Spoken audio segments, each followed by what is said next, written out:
Kenyans used to call at 60 shillings per minute on the mobile phone and $6 to make a call to UK or to US. So it was very expensive, and I knew if we had the link, we could lower the cost of calling and actually bring in more people to afford telephony in this country. Everybody in Kenya, Uganda and Tanzania and a bit of our neighbors were using satellite connectivity to get to the internet.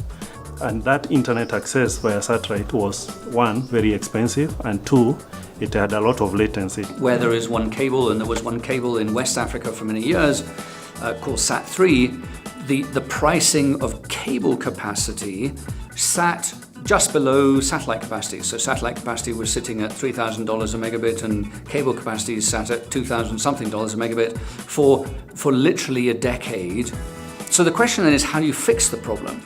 We had an initiative before Teams called Easy. They had been meeting for 5 years, and it was very difficult to manage because some countries would attend but they didn't have the resources to invest in it. It was apparent that it was not going to work. So it was at that point that we started wondering and thinking to ourselves, now that Easy does not look like it's coming in a hurry, what are we going to do? We started exploring the possibility of building a cable for East Africa.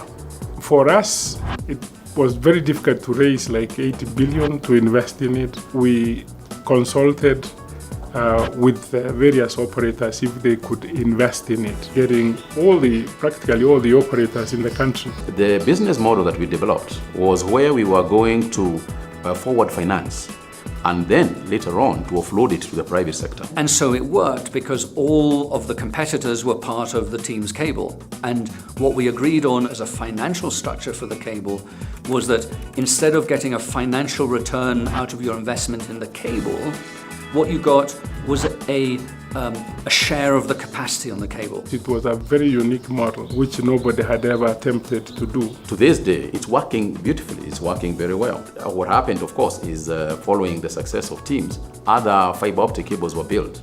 The fact that we involved the private sector, the users of the fibre, is one of the factors that made it a success.